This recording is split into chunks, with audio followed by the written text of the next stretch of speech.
Bonjour madame, bienvenue aux méditations quotidiennes au féminin. Aujourd'hui, demeure ou sépulcre. Ésaïe 37, verset 16 nous dit « C'est toi qui es le seul Dieu pour tous les royaumes de la terre. » Julien l'Apostat est l'empereur connu pour ses efforts pour répandre l'idolâtrie à Rome. Il avait une excellente aide, un chrétien. Un jour, sur le ton de la plaisanterie, Julien lui demanda « Toi qui es l'ami de Jésus, sais-tu ce qu'il fait aujourd'hui? » « Seigneur, lui répondit l'aide, Jésus étant charpentier, il peut très bien être occupé à construire des demeures pour les fidèles et un sépulcre pour toi. » Le même jour, avant le coucher du soleil, Julien fut blessé dans une bataille contre les Perses.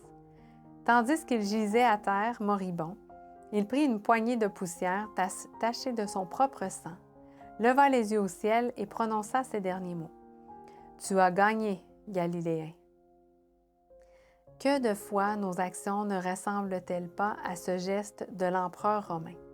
Nous faisons des plans dans lesquels nous n'incluons pas Jésus. Il nous semble que la vie est courte et nous voulons en profiter. Nous luttons pour gagner un peu plus d'argent, puis nous le dépensons mal. Nous construisons des maisons, mais nous restons sans foyer. Nous avons des enfants et nous mourons dans la solitude.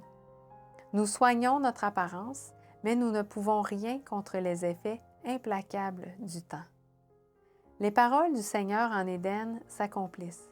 C'est à la sueur de ton visage que tu mangeras du pain, jusqu'à ce que tu retournes dans le sol d'où tu as été pris, car tu es poussière et tu retourneras à la poussière. Genèse 3, 19. Le verset du jour invite à réfléchir au présent et à l'avenir. Même si nous ne tenons pas compte de Dieu, il intervient dans notre vie.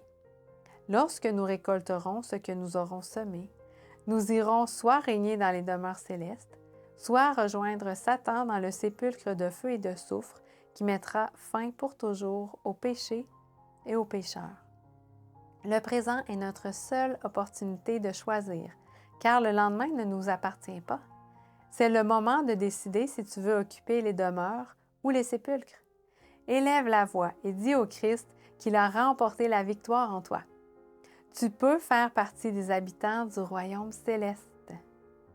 Bonne journée dans le Seigneur et à demain!